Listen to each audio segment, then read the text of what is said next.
до увреждане и така нататък. Масово се наблюдава увреждане и на млади хора, за съжаление. Да. И ако трябва да се съветва и с лекар, но за съжаление те, с които наистина са вътре в тази работа, дъщеря ми познаваше един лекар, който разпускал с уиски. Това лекар ли е, кажи ми? Един лекар, който ги знае тези неща, никога няма да се интоксицира. Да. Но и аз зато и съвременните медици не съм на нужното ниво. Аз се принуждавам сам да търся всички тези неща, сам да се образувам, защото не мога да разчитам на никого.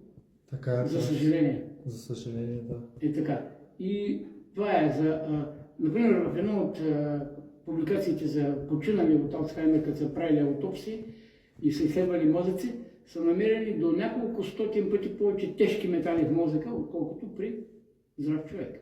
Значи хематоенцефалната бариера на стареца е увредена, благодарение на увредените кръвносни съдове вече на старост. И тези, като се уврежда се автоматически бариерата и нахлуват вътре вредности и той обезумява. Губи памет, почва да става шантък и така нататък. Да. За да се пазиш от всички тези неща, трябва цял живот да не допускаш в мозъка нищо токсично. Където видиш, че са брали колектив някъде, пият, пушат, дори не трябва да им дишаш пушека. Трябва да бъдеш безкрайно внимателен, за да можеш да се опазиш и защото другото носи големи мъки. Едно увреждане ще се мъчиш без да можеш да се оправиш. Най-важното, голяма част от тези увреди са необратими. За съжаление, не може веднъж напълнени клетки с вредности да ги изчистиш. Няма как. Да. Това е истината. И от сега трябва да внимаваш много. Алкохола е вещество, което преминава през хематоенцефалната бариера. Влиза в мозъчната клетка и ти чувстваш вече опиянението и всичко останало. Да. А щом той почне да минава, той обрежда самата хематоенцефална бариера.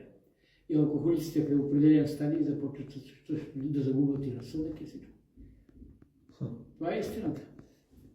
Няма никакви други неща, да знаеш. Благодаря ти много за съветите. Желая ти много здраве и късмет. Аз на млади нямаше кой да ми го обясни тези неща.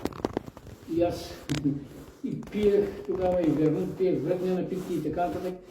Сега съжалявам много, но вече е много късно. Ти поне имаш шанса от сега да се подпалиш. Много ти благодаря. Оценявам го. Айде успех!